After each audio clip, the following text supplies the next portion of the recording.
A sócia nos diz, pelo que vi, subiu bastante. E subiu bastante mesmo, porque se você fizer um comparativo das últimas taxas de juros anuais e comparando dos últimos 20 anos, ela é a taxa mais alta dos últimos 20 anos. Estamos, enquanto, numa taxa de juros de 14,75% ao ano.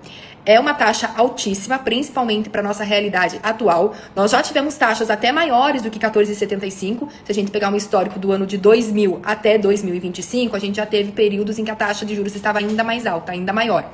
Porém, num contexto muito diferente, em que a política monetária ela não era na composição atual, com as regras que nós temos para controle e metas de inflação e com o Conselho Monetário Nacional tão efetivo.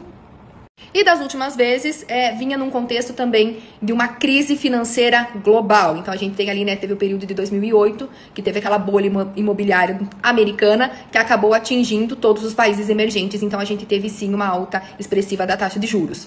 Porém, nesse momento, né, na nossa realidade atual, é, sim, uma taxa altíssima e que traz algumas repercussões para nós.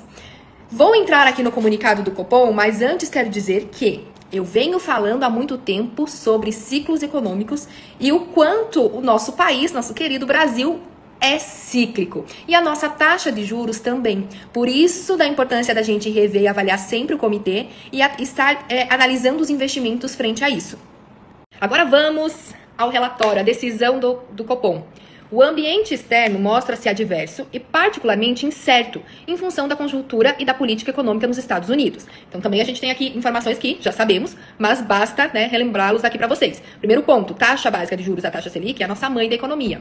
E o pai de toda a economia são os Estados Unidos. Então, analisando toda essa conjuntura política, nesse movimento adverso, principalmente acerca da sua política comercial e de seus efeitos.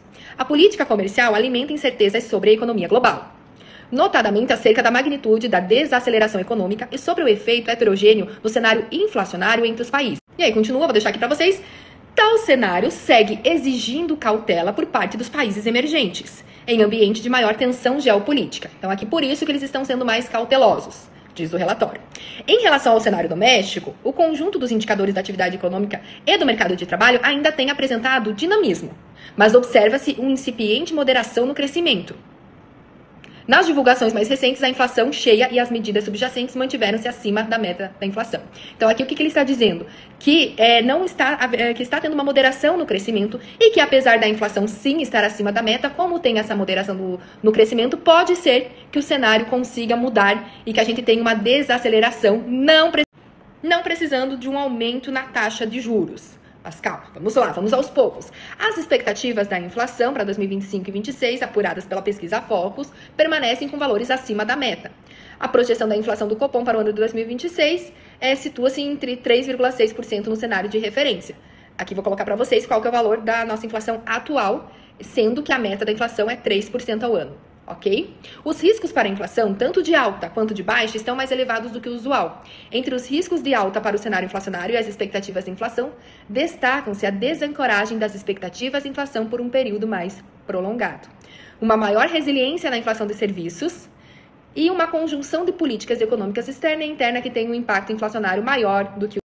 Para a próxima reunião, o cenário de elevada incerteza, aliado ao estágio avançado do ciclo de ajustes e seus impactos acumulados ainda por serem observados, demandam cautela adicional na atuação da política monetária e flexibilidade para incorporar os dados que impactem a dinâmica da inflação. Então, ele vem falando um monte para no final dizer que, na dúvida, nós vamos flexibilizar um pouco a taxa. Então, pode ser que a gente flexibilize para um pouco mais, pode ser que a gente flexibilize para um pouco menos, que a gente baixe ou mantenha a taxa de juro estável.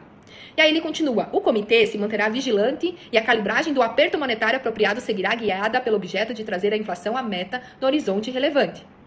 Ele disse muita coisa, o que vai acontecer na próxima reunião? Mais ou menos. Porque assim, ele está aqui falando, colocando todos os cenários e colocando essa flexibilidade para prepará-los, queridos sócios e sócias. Dizendo o seguinte, fizemos a alta agora, acreditamos que essa alta será suficiente para que a inflação converge para a meta, ou próximo dessa meta, e que eles estão vendo um futuro que pode ser altista ou baixista no segmento da inflação. E por eles estarem nesse momento incerto, eu quero dizer para vocês que talvez a gente mude o nosso posicionamento a depender do que vai acontecer. Mas ele já está dando um sinal de que eles não vão continuar firmes no aumento da taxa de juros. E isso já nos diz o seguinte: apesar da inflação estar disparando, estar acima da meta e a gente não está vendo ela convergir para a meta, ainda assim nós vamos flexibilizar aqui, vamos ser mais cautelosos, vamos amaciar vocês, que talvez a gente tenha uma postura não tão rígida nas próximas reuniões do Copom. E mudou drasticamente o que ele tinha falado na última reunião, há 45 dias atrás, do que ele está colocando aqui no relatório. Então ele já vai colocando para ir preparando os investidores e todos nós aqui para o que pode vir daqui para frente. E o que isso significa para nós?